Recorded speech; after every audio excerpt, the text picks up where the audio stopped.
Instant match reaction. Final whistle just blown at Villa Park. Aston Villa 1, West Ham 1. Yeah, it wasn't a great game, to be fair. And was it me, or did it feel like we were playing with 10 men for some reason? I know, Tyrone Mings is going to be the big talking point of the game with his injury and leaving us very, very short at the back. I did say in one of my sort of previews that, if we've played Luca Digne at left centre-back during pre-season, and I don't want to see that happen. It looks like he could be lining up against Celtic in one of our most, important games for years. Having Luca Digne at centre-back. Obviously, Emery didn't fancy sort of Bogard.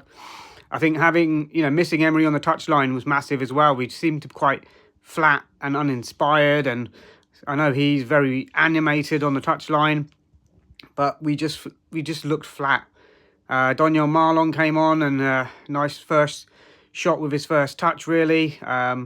Jacob Ramsey giving us an early lead, but it just felt like we were up against it all the time. Even though West Ham had their own injuries as well, let's not forget that. We just lacked a lot of cohesion in there. There was not a lot of going on. There wasn't any of these sort of passes. Watkins was largely anonymous before being taken off, and Duran wasn't that much better. I mean, there wasn't great service into him, but I just feel as though we need a few new, fresh players. We looked extremely tired. And this is a game at Villa Park that we should be winning. We're seeing the likes of Newcastle and Bournemouth putting together runs. Obviously, Forest got beaten yesterday, but they're still doing really well. Man City are now stepping it up a little bit. These teams are getting ahead of us now. And it's like, well, if we want to get back into the top 4 Champions League spaces, this is the sort of game that we need to take 3 points at. Sometimes you need to be scrappy and grind out a result.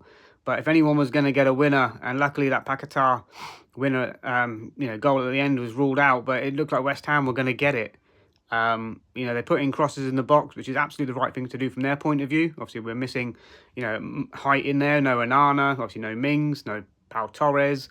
We didn't have any sort of height really in defence.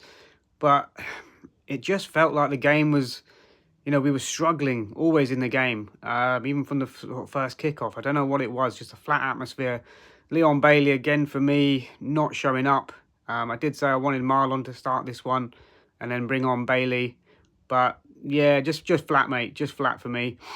Disappointing. We go into Celtic now on Wednesday. That is obviously a must-win, and, we want the atmosphere absolutely rocketing at Villa Park. But who's going to come in? We've got to be busy in the transfer window in these last few days. Anyway, up the Villa, guys. Bye-bye.